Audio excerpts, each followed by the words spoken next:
السلام علیکم ورحمۃ اللہ وبرکاتہ نحمدہ ونصلی علی رسولہ الکریم اما بعد اعوذ باللہ من الشیطان الرجیم بسم اللہ الرحمن الرحیم رب اشرح لی صدری ویسر لی امری واحلل عقدۃ من لسانی یفقہوا قولی رب یسر ولا تعسر وتمم بالخیر وبک نستعین آمین یا الہی آمین۔ امید ہے آپ سب لوگ خیر سے ہوں گے۔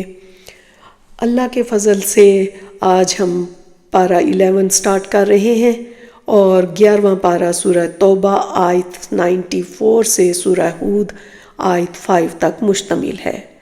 پارے کا آغاز سورہ توبہ کے بقیہ حصے سے ہوتا ہے۔ شروع کی آیات 94 سے 99 تک میں ان لوگوں کے بارے میں ہے جو بہانے بنا کر غزوہ تبوک میں شامل نہیں ہوئے تھے۔ ان کے بارے میں نبی پاک صلی اللہ علیہ وسلم کو آگاہ کیا جا رہا ہے کہ وہ بہانے بنائیں گے آپ کے پاس آ کر جب آپ لوگ ان کے پاس لوٹ کر جاؤ گے۔ آپ صلی اللہ علیہ وسلم کہہ دیجئے گا کہ بہانے مت بناؤ، ہم تمہاری بات نہیں مانیں گے، اللہ نے ہمیں پوری طرح آگاہ کر دیا ہے تمہاری خبروں سے۔ اب اللہ اور اس کا رسول تمہارے عمل کو دیکھیں گے، پھر تمہیں لوٹا دیا جائے گا اس اللہ کی طرف جو غائب اور حاضر کا جاننے والا ہے، پھر وہ تمہیں بتا دے گا جو کچھ تم کرتے رہے تھے۔ ابھی یہ تمہارے سامنے اللہ کی قسمیں کھائیں گے جبکہ تم لوگ ان کی طرف لوٹ کر جاؤ گے تاکہ آپ صلی اللہ علیہ وسلم ان سے گریز کریں۔ یہ ناپاک لوگ ہیں، ان کا ٹھکانہ آگ ہے، بدلہ اس کا جو کمائی یہ کرتے رہے ہیں۔ یہ قسمیں کھائیں گے اے مسلمانوں تمہارے سامنے تاکہ تم ان سے راضی ہو جاؤ، تو اگر تم ان سے راضی ہو بھی گئے تو اللہ ان نافرمانوں اور فاسقوں سے راضی ہونے والا نہیں ہے۔ یہ بدو لوگ کفر اور نفاق میں زیادہ سخت ہیں اور اللہ سب کچھ جاننے والا کمال حکمت والا ہے۔ اور ان بدوؤں میں ایسے لوگ بھی ہیں جو کچھ انہیں خرچ کرنا پڑے اسے وہ تاوان سمجھتے ہیں اور وہ منتظر ہیں تم لوگوں پر کسی مصیبت کے، حالانکہ اصل میں بری گردش خود ان کے اوپر مسلط ہے اور اللہ سب کچھ سننے والا جاننے والا ہے۔ اور ان بدوؤں میں وہ لوگ بھی ہیں جو ایمان رکھتے ہیں اللہ پر اور یوم آخرت پر، اور جو وہ خرچ کرتے ہیں اللہ کی راہ میں اس کو سمجھتے ہیں اللہ کے قرب اور رسول اللہ صلی اللہ علیہ وسلم کی دعاؤں کا ذریعہ۔ آگاہ ہو جو یہ ان کا خرچ کرنا واقعتاً ان کے لیے باعث تقرب ہے، ان قریب اللہ انہیں اپنی رحمت میں داخل کرے گا۔ یقیناً اللہ معاف فرمانے والا اور رحم فرمانے والا ہے۔ پھر آیات 100 سے 106 میں ہے کہ اللہ نے مہاجر اور انصار میں سے ایمان میں سبقت لے جانے والے صحابہ کرام کا ذکر کیا ہے کہ اللہ ان سے راضی ہوا اور وہ اللہ سے راضی ہوئے۔ اللہ نے ان کے لیے اپنی جنتوں کو تیار کر دیا ہے جن کے نیچے نہریں بہتی ہوں گی، اور یہ بہت بڑا اجر ہے۔ اور پھر اہل ایمان کو آگاہ کیا جا رہا ہے کہ تمہاری صفوں میں منافقین ہیں۔ اعلیٰ ترین مراتب والے صحابہ کے ذکر کے بعد اب بالکل نچلی سطح کے لوگوں کا تذکرہ ہو رہا ہے، اور اہل مدینہ میں بھی جو نفاق پر اڑ چکے ہیں آپ صلی اللہ علیہ وسلم انہیں نہیں جانتے، ہم انہیں جانتے ہیں، ہم انہیں دوہرا عذاب دیں گے، پھر وہ لوٹا دیے جائیں گے ایک بہت بڑے عذاب کی طرف۔ پھر ان لوگوں کے بارے میں ہے جو غزوہ تبوک میں شامل نہ ہونے پر ندامت میں تھے۔ پارے میں ہے کہ اور کچھ دوسرے لوگ ہیں جو اپنے گناہوں کا اعتراف کرتے ہیں، انہوں نے اچھے اور برے اعمال کو گڈمڈ کر دیا ہے، امید ہے اللہ ان کی توبہ کو قبول فرمائے گا۔ یقیناً اللہ بخشنے والا نہایت رحم کرنے والا ہے۔ ان کے اموال میں سے صدقات قبول فرما لیجئے، اس صدقے کے ذریعے سے آپ صلی اللہ علیہ وسلم انہیں پاک کریں گے اور ان کا تزکیہ کریں گے، اور ان کے لیے دعا کیجیے، یقیناً آپ صلی اللہ علیہ وسلم کی دعا ان کے حق میں سکون بخش ہے۔ اللہ سب کچھ سننے والا ہے، جاننے والا ہے۔ کیا وہ نہیں جانتے کہ اللہ اپنے بندوں کی توبہ قبول فرماتا ہے اور ان کے صدقات کو قبولیت عطا فرماتا ہے، اور یہ کہ وہ بہت ہی توبہ قبول فرمانے والا، بہت رحم فرمانے والا ہے۔ ساتھ ہی فرما دیا کہ آپ صلی اللہ علیہ وسلم ان سے کہہ دیجئے کہ تم عمل کرو، اب اللہ اور اس کے رسول صلی اللہ علیہ وسلم اور اہل ایمان تمہارے عمل کو دیکھیں گے، اور ان قریب تمہیں لوٹا دیا جائے گا اس کی طرف جو ہر غائب اور حاضر کا جاننے والا ہے۔ پھر وہ تمہیں بتا دے گا جو کچھ تم کرتے رہے تھے۔ اور کچھ دوسرے لوگ ہیں جن کے معاملے کو اللہ کے فیصلے تک مؤخر کر دیا گیا ہے، چاہے انہیں عذاب دے اور چاہے تو ان کی توبہ قبول فرما لے، اور اللہ سب کچھ جاننے والا، حکمت والا ہے۔ پھر آیت 107 اور 108 میں ہے کہ ان میں سے ایسے لوگ بھی ہیں جنہوں نے اس غرض سے مسجد بنائی کہ ضرر پہنچائیں اور کفر کریں اور مومنین میں تفرقہ ڈالیں۔ یہ مسجد ضرار کی بات ہے۔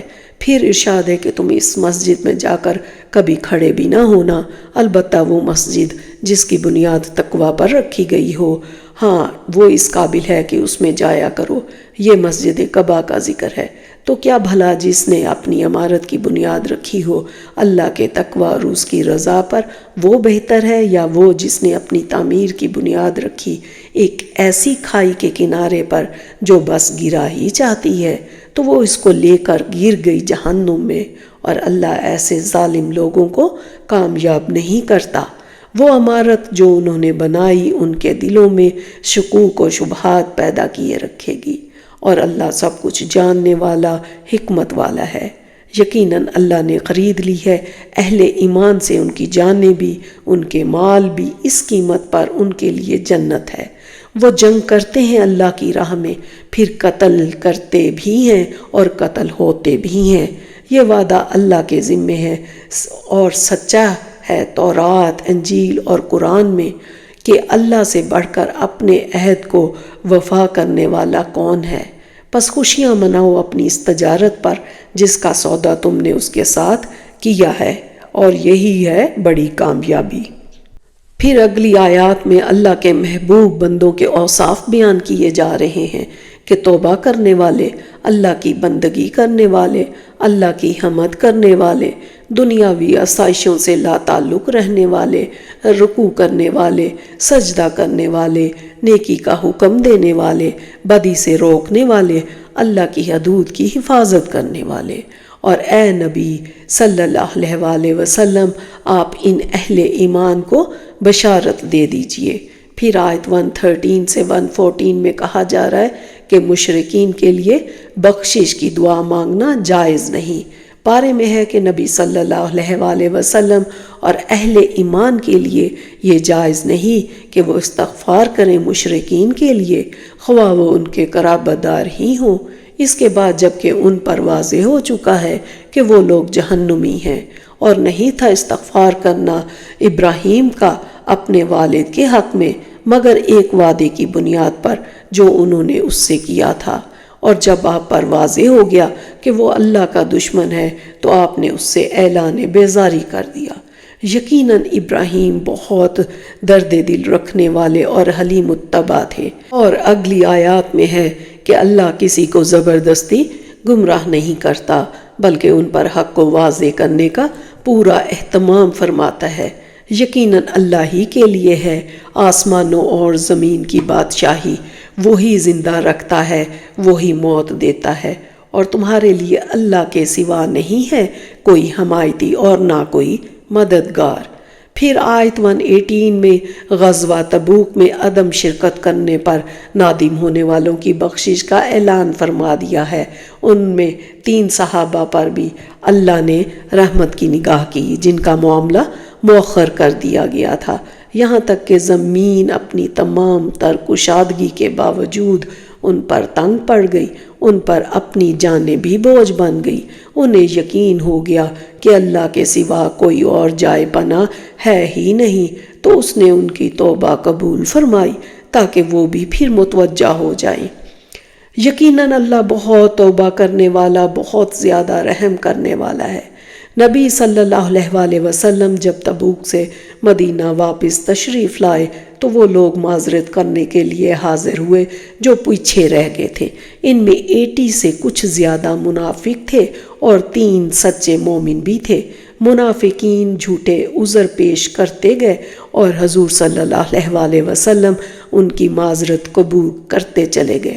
پھر ان تینوں مومنوں کی باری آئی اور انہوں نے صاف صاف اپنے قصور کا اعتراف کر لیا۔ نبی صلی اللہ علیہ وآلہ وسلم نے ان تینوں کے معاملے میں فیصلے کو ملتوی کر دیا اور عام مسلمانوں کو حکم دے دیا کہ جب تک اللہ کا حکم نہ آئے ان سے کسی قسم کا معاشرتی تعلق نہ رکھا جائے۔ اب 50 دن بعد ان لوگوں کی توبہ قبول ہوئی ان آیات میں۔ پھر اگلی آیت 120 سے 129 میں ہے کہ اہل مدینہ اور ان کے ارد گرد کے دیہاتی لوگوں کے لیے روا نہیں تھا کہ وہ اللہ کے رسول صلی اللہ علیہ وآلہ وسلم کو چھوڑ کر پیچھے بیٹھ رہتے، اور نہ یہ کہ اپنی جانوں کو آپ صلی اللہ علیہ وآلہ وسلم کی جان سے بڑھ کر عزیز رکھتے۔ یہ اس لیے کہ انہیں پیاس، مشقت اور فاقے کی صورت میں جو بھی تکلیف پہنچتی ہے ان کے لیے اس کے عوض نیکیوں کا ادراج ہوتا رہتا ہے۔ یقیناً اللہ نیک لوگوں کے اجر کو ضائع نہیں کرتا۔ یہ سب بھی ان کے نام لکھا گیا تاکہ اللہ تعالیٰ ان کے کاموں کا اچھے سے اچھا بدلہ دے۔ اس صورت میں اللہ نے دینی علم کو فرض کفایہ قرار دیا اور ارشاد فرمایا کہ تمام مومنوں کے لیے ضروری نہیں کہ اپنے آپ کو دینی تعلیم کے لیے وقف کریں، بلکہ مسلمانوں کو چاہیے ہر گروہ میں سے کچھ لوگ اپنے آپ کو دینی تعلیم کے لیے وقف کریں تاکہ جب اپنی قوم کی طرف پلٹیں تو ان کو اللہ کے عذاب سے ڈرا سکیں۔ اے اہل ایمان، جنگ کرو ان کافروں سے جو تم سے قریب ہیں اور تمہارے اندر سختی پائیں۔ جان لو کہ اللہ متقیوں کے ساتھ ہے۔ اور جب کوئی صورت نازل ہوتی تو ان میں سے بعض منافقین آپس میں کہتے کہ اس نے تم سے کس کے ایمان میں اضافہ کیا، تو جو لوگ واقعی ایمان والے ہوتے وہ ان کے ایمان میں تو یقیناً اضافہ کرتی اور وہ خوشیاں مناتے، اور وہ لوگ جن کے دلوں میں روگ ہے تو وہ ان کے اندر کی گندگی پر مزید گندگی کا اضافہ کر دیتی، اور وہ مرتے ہیں اسی حال میں کہ وہ کافر ہوتے ہیں۔ کیا یہ منافقین دیکھتے نہیں ہیں کہ ہر سال انہیں آزمایا جاتا ہے، ایک بار یا 2 بار، پھر بھی نہ تو یہ لوگ توبہ کرتے ہیں نہ ہی نصیحت اخذ کرتے ہیں۔ جب کوئی صورت نازل ہوتی ہے تو یہ لوگ آپس میں ایک دوسرے کو دیکھتے ہیں کہ انہیں کوئی دیکھ تو نہیں رہا، پھر وہاں سے کھسک جاتے ہیں۔ دراصل اللہ نے ان کے دلوں کو پھیر دیا ہے، اس لیے یہ لوگ ایسے ہیں جو سمجھ نہیں رکھتے۔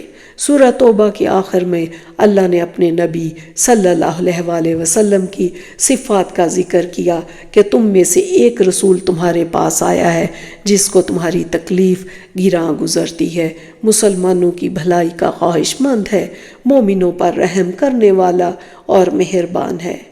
پس اگر وہ رسول کی ذات اور ان کے پیغام سے روگردانی کرے تو رسول اعلان فرما دے، میرے لیے اللہ ہی کافی ہے، جس کے سوا کوئی معبود نہیں، اس پر میرا بھروسہ ہے اور وہ عرش عظیم کا مالک ہے۔ سورہ توبہ کے بعد سورہ یونس ہے۔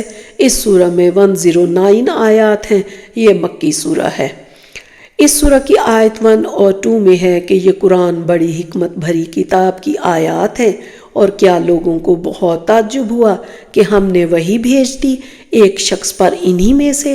آپ صلی اللہ علیہ وآلہ وسلم لوگوں کو خبردار کر دیجئے اور اہل ایمان کو بشارت دے دیجئے کہ ان کے لیے ان کے رب کے پاس بہت اونچا مرتبہ ہے۔ اس پر کافروں نے کہا کہ یہ تو ایک کھلا جادوگر ہے۔ پھر آیت 3 سے 10 میں ہے کہ یقیناً تمہارا رب وہ اللہ ہے جس نے آسمانوں اور زمین کی تخلیق فرمائی 6 دنوں میں، پھر وہ عرش پر قائم ہو گیا اور وہ تدبیر کرتا ہے ہر معاملے کی، نہیں ہے کوئی بھی شفاعت کرنے والا مگر اس کی اجازت کے بعد۔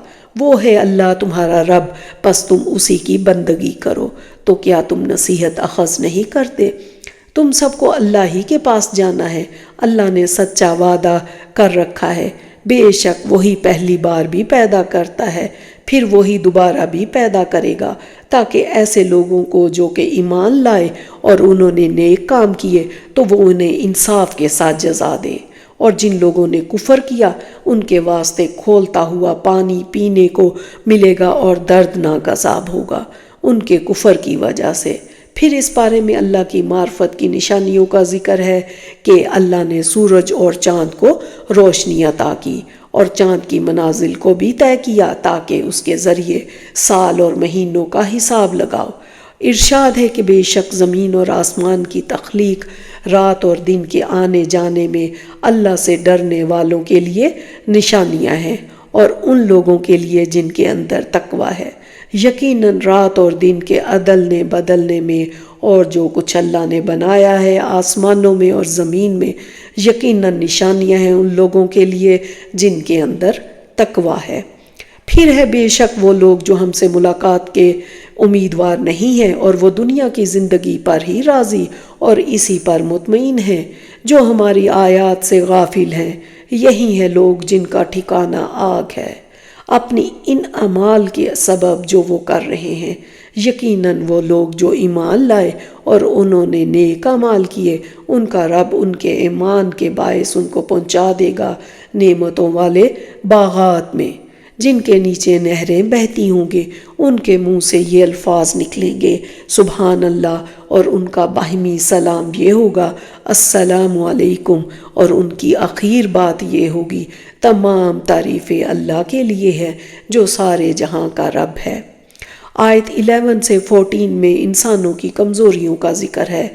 نمبر 1، انسان جلد باز ہے، اور اگر اللہ جلدی کر دے لوگوں کے لیے شر، جیسے کہ وہ جلدی چاہتے ہیں تو اس کا معاملہ ختم ہو جائے، پھر ہم ان لوگوں کو چھوڑ دیں گے جو ہم سے ملاقات کے امیدوار نہیں کہ وہ اپنی سرکشی میں اندھے ہو کر بڑھتے چلے جائیں۔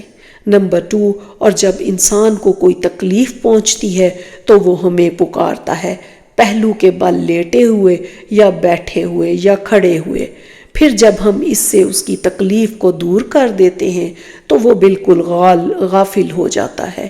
نمبر 3، جب انہوں نے ظلم کی روش اختیار کی، ان کے پاس بھی آئے تھے ان کے رسول واضح تعلیمات لے کر، لیکن وہ نہیں تھے ایمان والے۔ اس طرح ہم بدلہ دیا کرتے ہیں مجرم لوگوں کو، یعنی اللہ کی تعلیمات کا جو انکار کرتے ہیں۔ جب ان کو پڑھ کر سنائی جاتی ہیں ہماری روشن آیات تو کہتے ہیں وہ لوگ جو ہم سے ملاقات کے امیدوار نہیں کہ اے محمد صلی اللہ علیہ وآلہ وسلم، اس کے علاوہ آپ صلی اللہ علیہ وآلہ وسلم کوئی اور قرآن پیش کریں یا اس میں کوئی ترمیم کریں۔ اے نبی صلی اللہ علیہ وآلہ وسلم، کہہ دیجئے میرے لیے ہرگز یہ ممکن نہیں کہ میں اس میں اپنی طرف سے کوئی تبدیلی کروں، میں تو پیروی کرتا ہوں اس کی جو میری طرف وحی کیا جا رہا ہے۔ میں ڈرتا ہوں بڑے دن کے عذاب سے اگر میں اپنے پروردگار کی نافرمانی کروں۔ پھر ہے کہ اللہ تعالیٰ نے بنی نوع انسان کو مخاطب کر کے کہا، اے لوگو، تم تک تمہارے رب کی نصیحت آن پہنچی جو شفا ہے دل کی بیماریوں کے لیے اور رحمت ہے اہل ایمان کے لیے۔ اے نبی، آپ اعلان فرمائیے اللہ کے فضل اور اس کی رحمت سے اہل ایمان کو خوش ہو جانا چاہیے، اور یہ قرآن ہر اس چیز سے بہتر ہے جسے تم اکٹھا کرتے ہو۔ مزید ارشاد ہے کہ خبردار رہو، اللہ کے دوستوں کو نہ کوئی خوف ہوگا اور نہ کوئی غم، اور ان کی نشانی یہ ہے کہ وہ ایمان والے اور تقوی اختیار کرنے والے ہوں گے۔ آپ صلی اللہ علیہ وآلہ وسلم ان سے کہیے، اگر اللہ چاہتا تو نہ میں یہ قرآن تمہیں پڑھ کر سناتا، نہ وہ تمہیں اس سے واقف کرتا۔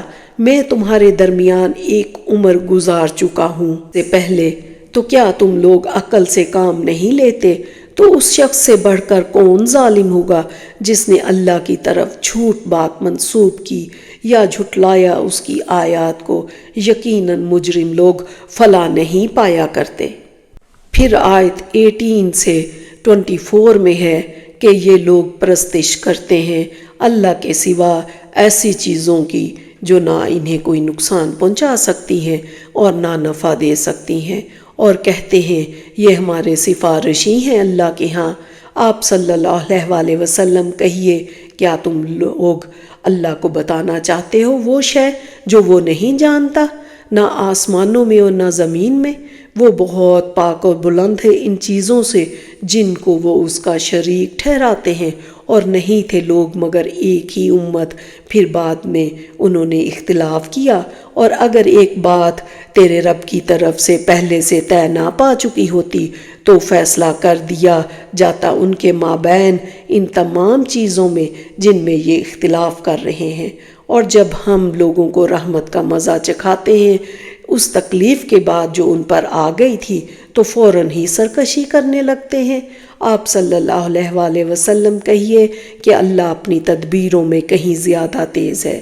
یقیناً ہمارے فرشتے لکھ رہے ہیں جو کچھ بھی سازشیں تم لوگ کر رہے ہو، وہی ہے جو تمہیں سیر کراتا ہے خشکی اور سمندر میں، یہاں تک جب تم کشتیوں میں ہوتے ہو اور وہ چل رہی ہوتی ہیں انہی سواروں کو لے کر خوشگوار ہوا کے ساتھ، اور وہ بہت خوش ہوتے ہیں کہ اچانک تیز ہوا کا جھکڑ چل پڑتا ہے اور ہر طرف سے موجیں ان کی طرف بڑھنے لگتی ہیں، اور وہ گمان کرنے لگتے ہیں کہ وہ ان لہروں میں گھیر لیے گئے ہیں۔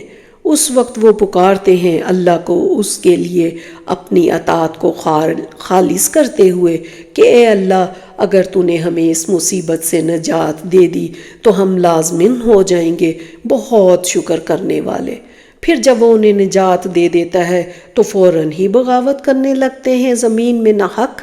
جو ہی خطرے کی گھڑی ٹل جاتی ہے تو پھر انہیں دیویاں دیوتا یاد آ جاتے ہیں، پھر سے اللہ سے سرکشی شروع ہو جاتی ہے۔ اے لوگو، تمہاری اس بغاوت کا وبال تمہاری اپنی ہی جانوں پر آئے گا۔ یہ دنیا کی زندگی کا ساز و سامان ہے، اسے برت لو، پھر ہماری ہی طرف تم سب کو لوٹنا ہے، پھر ہم تم کو بتلا دیں گے جو کچھ تم کرتے رہے تھے، اور تب اپنے ایک ایک عمل کا جواب دینا ہوگا۔ اللہ اکبر۔ اگلی آیات 25 سے 27 میں ہے کہ اللہ بلا رہا ہے تمہیں سلامتی کے گھر کی طرف، اور وہ ہدایت دیتا ہے جس کو چاہتا ہے سیدھے راستے کی طرف۔ جو لوگ احسان کی روش اختیار کریں گے ان کے لیے بھلائی ہی بھلائی ہے، اور نہیں مسلط ہوگی ان کے چہروں پر ذلت اور رسوائی کی سیاہی۔ یہی ہوں گے جنت والے اور رہیں گے اس میں ہمیشہ ہمیش، اور جن لوگوں نے برائیاں کمائی ان کے لیے بدلہ ہوگا برائی کا ویسا ہی، اور ان پر ذلت چھا جائے گی۔ نہیں ہوگا انہیں اللہ کی پکڑ سے کوئی بھی بچانے والا، گویا ان کے چہرے ہوں گے اندھیری رات کی طرح سیاہ۔ یہی لوگ ہوں گے جہنمی، یہ رہیں گے اس میں ہمیشہ۔ اور اگلی آیات میں مشرکین سے سوچنے پر مجبور کرنے والے سوالات ہیں کہ اے نبی، ان سے پوچھئے کہ کون ہے جو تمہیں رزق پہنچاتا ہے آسمان اور زمین سے، یا کون ہے جس کے قبضہ قدرت میں ہے تمہارے کان اور تمہاری آنکھیں، اور کون ہے جو نکالتا ہے زندہ کو مردہ سے اور مردہ کو زندہ سے، اور کون ہے کائنات کے تمام معاملات کی تدبیر کرنے والا؟ تو وہ کہیں گے اللہ۔ تو آپ صلی اللہ علیہ وسلم فرمائیے، کیا پھر تم اس اللہ سے ڈرتے نہیں ہو؟ تو وہی ہے اللہ تمہارا رب برحق، تو حق کے بعد کیا رہ جاتا ہے سوائے گمراہی کے؟ تو کہاں سے تم پھیرے جا رہے ہو؟ اسی طرح تمہارے رب کی بات سچ ثابت ہوئی نافرمان لوگوں پر کہ وہ ایمان نہیں لائیں گے۔ ان سے پوچھئے کیا تمہارے شریکوں میں سے کوئی ایسا بھی ہے جو تخلیق کرتا ہو پہلی مرتبہ اور پھر اسے دوبارہ بھی بنائے؟ آپ کہیے صرف اللہ ہی ہے جو پہلی مرتبہ بھی پیدا کرتا ہے پھر وہ اسے دوبارہ بھی بنائے گا۔ تو تم کہاں سے پلٹائے جا رہے ہو؟ وہ تمہیں کیا ہو گیا ہے؟ تم کیسے فیصلے کرتے ہو؟ یہ قرآن ایسی شے نہیں ہے جس کو اللہ کے سوا کہیں اور گھڑ لیا گیا ہو۔ اس میں کوئی شبہ نہیں کہ یہ تمام جہانوں کے رب کی طرف سے ہے۔ کیا یہ کہتے ہیں اس کو پیغمبر نے خود گھڑ لیا؟ آپ صلی اللہ علیہ وآلہ وسلم ان سے کہیے کہ لے آؤ تم بھی ایک صورت اس جیسی اور اس کے لیے بلا لو جس کو بلا سکتے ہو اللہ کے سوا، اگر تم سچے ہو۔ اس پر کچھ ایمان لے آئیں گے اور وہ بھی ہیں جو ایمان نہیں لائیں گے۔ آپ صلی اللہ علیہ وآلہ وسلم کا رب ان مفسدوں سے خوب واقف ہے۔ اگر یہ لوگ آپ کو جھٹلا دیں تو آپ کہیے کہ میرے لیے میرا عمل اور تمہارے لیے تمہارا عمل، تم بری ہو میرے عمل کی ذمہ داری سے اور میں بری ہوں تمہارے اعمال کی ذمہ داری سے۔ یقیناً اللہ انسانوں پر کچھ بھی ظلم نہیں کرتا، بلکہ لوگ خود ہی اپنی جانوں پر ظلم ڈھاتے ہیں، بلکہ انہوں نے انکار کیا اس چیز کا جس کے علم کا یہ احاطہ نہیں کر سکے۔ ابھی نہیں آئی ان کے پاس اس کی دلیل، اسی طرح جھٹلایا تھا ان لوگوں نے بھی جو ان سے پہلے تھے، تو دیکھو کیسا انجام ہوا ظالموں کا۔ یقیناً اللہ انسانوں پر کچھ بھی ظلم نہیں کرتا، بلکہ لوگ خود ہی اپنی جانوں پر ظلم ڈھاتے ہیں، اور جس دن وہ انہیں جمع کرے گا تو وہ محسوس کریں گے جیسے نہیں رہے مگر دن کی ایک گھڑی۔ وہ ایک دوسرے کو پہچان رہے ہوں گے۔ وہ لوگ بڑے خسارے کا شکار ہوئے، انہوں نے جھٹلا دیا اللہ کی ملاقات کو اور نہ ہوئے وہ ہدایت پانے والے۔ اور ہر امت کے لیے ایک رسول بھیجا گیا ہے، پھر جب آیا ان کا رسول تو ان کے مابین عدل کے ساتھ فیصلہ کر دیا گیا اور ان پر کوئی ظلم نہیں کیا گیا۔ اور وہ کہتے ہیں کہ کب یہ عذاب کا وعدہ پورا ہوگا اگر تم سچے ہو۔ اے نبی آپ کہہ دیجئے میں تو خود اپنی جان کے لیے بھی کوئی اختیار نہیں رکھتا، نہ کسی ضرر کا نہ نفع کا سوائے اس کے جو اللہ چاہے۔ ہر امت کے لیے ایک وقت معین ہے، جب ان کا وقت آ جاتا ہے تو پھر نہ تو وہ اس کو ایک گھڑی مؤخر کر سکتے ہیں نہ ہی اسے پہلے لا سکتے ہیں۔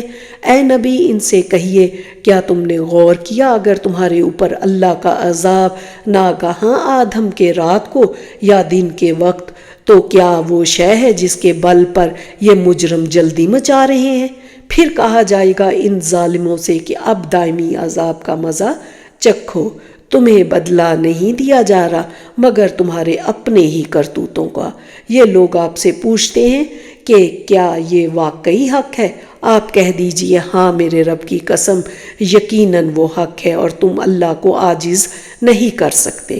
پھر آیات 55 سے 70 میں ہے کہ آگاہ ہو جو کچھ بھی ہے آسمانوں اور زمین میں وہ اللہ ہی کی ملکیت ہے۔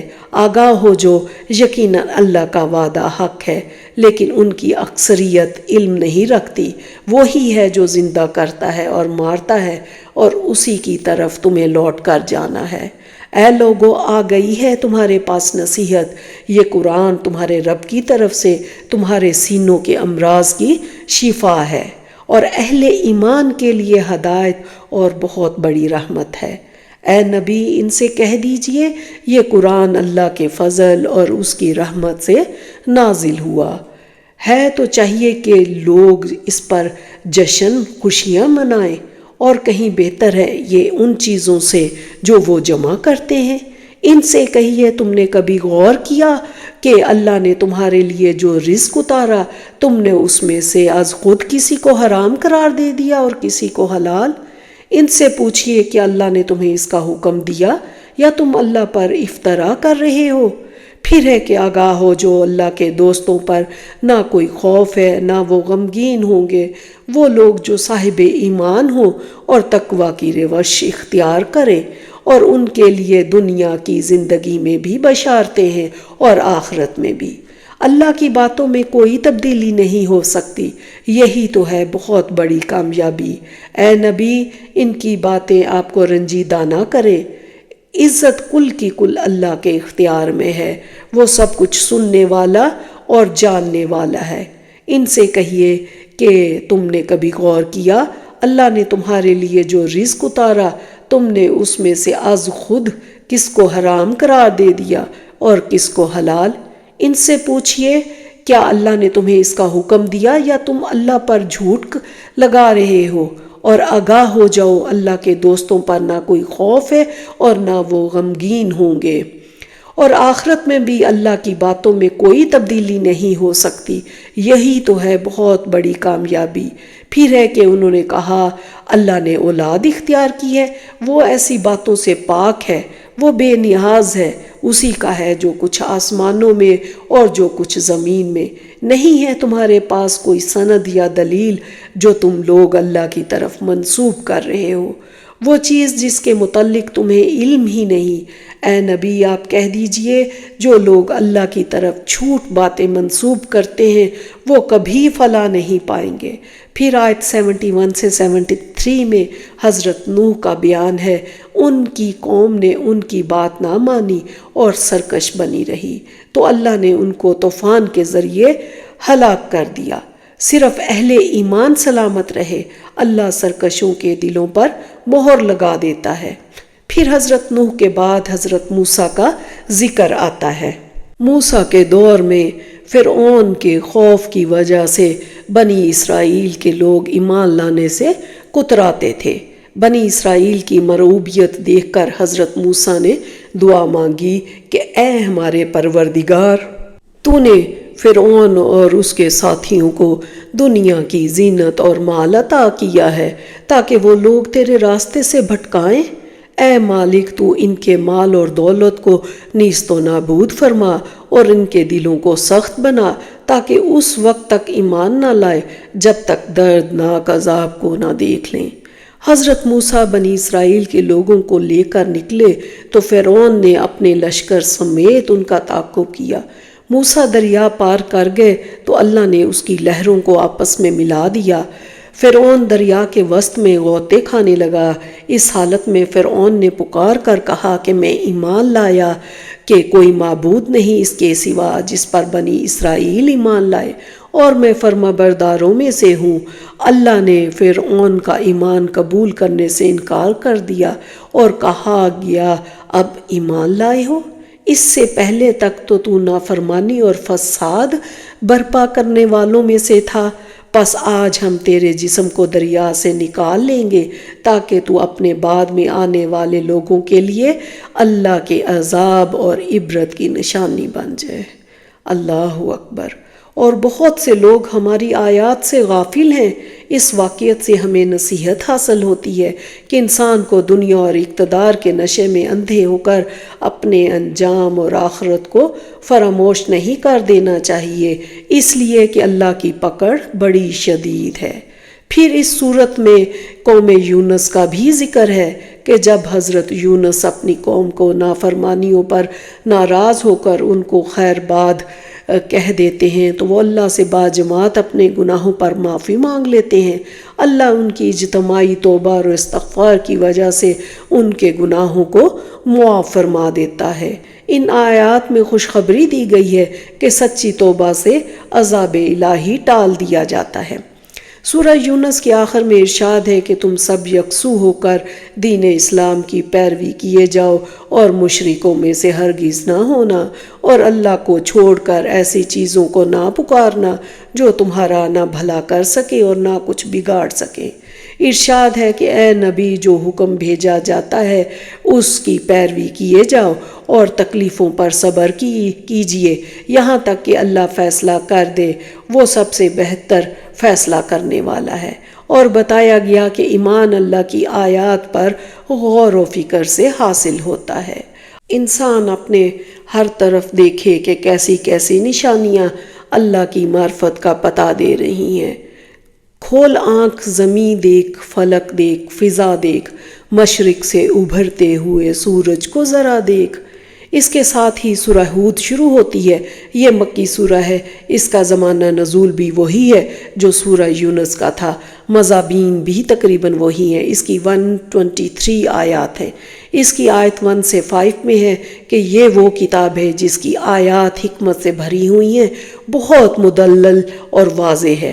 پھر ہے کہ مت عبادت کرو کسی کی سوائے اللہ کے، یقیناً میں ہوں تمہارے لیے اسی کی جانب سے خبردار کرنے والا اور بشارت دینے والا، اور یہ کہ اپنے رب سے استغفار کرو، پھر اس کی جناب میں توبہ کرتے رہو، اور یہ کہ تم سب کو اللہ کی طرف لوٹ کر جانا ہے اور وہ ہر چیز پر قادر ہے۔ آگاہ ہو جو یہ لوگ اپنے سینوں کو دوہرا کرتے ہیں تاکہ اللہ سے چھپ جائیں، آگاہ ہو جو جب وہ اپنے اوپر اپنے کپڑے لپیٹتے ہیں تب بھی اللہ جانتا ہے جو کچھ وہ چھپا رہے ہوتے ہیں، جو کچھ ظاہر کر رہے ہوتے ہیں، وہ تو اس کو بھی جانتا ہے جو کچھ سینوں کے اندر ہے۔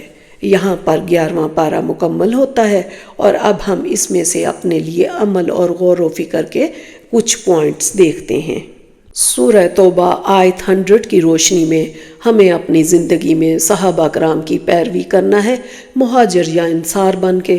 ہمیں اپنی زندگیوں کو ان کی زندگیوں کی طرح اللہ کے احکامات کے مطابق بنانا ہے تاکہ اللہ ہم سے راضی ہو۔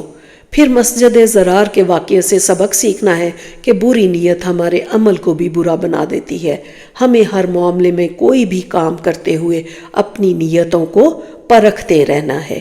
جو نیک عمل اللہ کی رضا کی خاطر چھپ کر خالص نیت کے ساتھ کیا جائے، چاہے وہ تھوڑا ہی کیوں نہ ہو، وہ اطمینان کا باعث ہوتا ہے۔ پھر ہے 111 میں، آیت 111 میں کہا اللہ نے مومنوں سے ان کی جانیں اور مال جنت کے بدلے خرید لیے۔ تو ہمیں دیکھنا ہے کہ مومنوں کی صفات کیا ہیں جو ان کو جنت کی بشارت ہے۔ وہ اللہ کی راہ میں جنگ کرنے والے، توبہ کرنے والے، عبادت حمد و ثنا کرنے والے، روزہ رکوع اور سجدہ کرنے والے، نیکی کا حکم دینے والے، برائی سے روکنے والے، ایسے ہی لوگوں کے لیے جنت کی خوشخبری ہے۔ تو پس ہمیں بھی اپنی زندگیوں کا جائزہ لینا ہوگا، اپنی زندگی میں ان صفات کو لانا ہوگا۔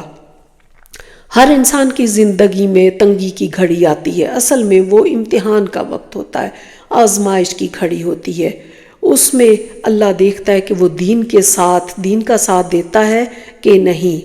اس کے بعد آیت 119 میں ہے کہ سچائی نیت، قول اور فعل تینوں میں ہوتی ہے، ان تینوں میں ہو تو صدق کہلاتی ہے، اور اسی کی روشنی میں خود کا جائزہ لینا ہے۔ غزوہ تبوک میں جو 3 مومن پیچھے رہ گئے تھے لیکن انہوں نے سچ بولا تو اللہ نے ان کی توبہ قبول فرمائی اور وہ بھی سچے لوگوں میں شامل ہو گئے۔ پھر ہے کہ یہ کلام اللہ کا ہے، یہ دنیا میں ہدایت اور رحمت ہے، اس نے آپ کے ساتھ جانا ہے، نیک عمل کی صورت میں، قبر میں، سفارش کی صورت میں، آخرت میں۔ اس کو اپنا بچا ہوا نہیں بلکہ کوالٹی ٹائم دینا ہوگا۔ اور یاد رکھیں اللہ تعالیٰ ایمان اور عمل صالح کی وجہ سے لوگوں کو دنیا میں صراط مستقیم اور قیامت کے دن جنت کی طرف جانے کا راستہ دکھائے گا۔ اگلا پوائنٹ ہے کہ رسول صلی اللہ علیہ وسلم نے ہر ایک کو جنت میں جانے کی دعوت دی ہے۔ اس دعوت کو کیسے قبول کریں؟ اس دعوت کو قبول کرنے والے کون ہوں گے؟ وہ لوگ ہوں گے جو سنتوں کو اپنائیں گے۔ پھر سورہ یونس کی آیت 44 میں ہے کہ اپنے اوپر ظلم نہ کریں، بے شک اللہ لوگوں پر کچھ بھی ظلم نہیں کرتا، لیکن لوگ اپنے آپ پر ظلم کرتے ہیں۔ اللہ سبحانہ تعالیٰ نے اپنے بندوں کو بے شمار نعمتیں عطا کی ہیں، لیکن اللہ کے کچھ بندے ایسے ہیں جو اپنے اوپر اللہ کی عطا کردہ نعمتوں کو دیکھ ہی نہیں پاتے، انہیں شکر ادا کرنا ہی نہیں آتا، یہی اپنی جان پر ظلم کرتے ہیں۔ ان کی زندگی میں کسی قسم کی کوئی کمی ہو جائے تو وہ ہر وقت اسی کے بارے میں سوچتے رہتے ہیں، اس ایک کمی کا تذکرہ کر کے اپنی جان کھپاتے ہیں، باقی ساری نعمتوں کو بھول جاتے ہیں، اور ان کے پاس کوئی کام نہیں ہوتا بلکہ صرف کبھی انسانوں کے شکوے، کبھی رب کے شکوے۔ تو جو خود اپنی نعمتوں کو نہ دیکھ سکے اسے کون دکھائے؟ اس کے لیے نیت اور ارادہ کر کے اللہ سے توفیق مانگنی پڑتی ہے۔ ابن قیم کہتے ہیں قرآن سینے کی بیماریوں کے لیے شفا ہے، یہ ان وسوسوں، خیالات اور فاسد ارادوں کو ختم کر دینے والا ہے جو شیطان دل میں ڈال دیتا ہے۔ بعض اوقات ساری نعمتوں کے ہوتے ہوئے شیطان کوئی ایک وسوسہ ڈال دیتا ہے اور زندگی سے چین رخصت ہو جاتا ہے۔ آپ کے اندر یہ صلاحیت ہی نہیں رہتی کہ آپ نعمتوں سے فائدہ اٹھا سکیں۔ اس کا علاج صرف قرآن میں ہے، لہٰذا قرآن پڑھنے والے بن جائیں، قرآن سننے والے بن جائیں، قرآن پر عمل کرنے والے بن جائیں تو ان بیماریوں سے نجات ہو جائے گی، کیونکہ یہ بیماریاں قرآن سے دوری کی وجہ سے لاحق ہوتی ہیں۔ اللہ سے دعا ہے ہم سب کو ہدایت کے رستے پہ رکھے، آمین۔ ربنا تقبل منا انک انت السمیع العلیم وتب علینا انک انت التواب الرحیم۔ السلام علیکم ورحمۃ اللہ وبرکاتہ۔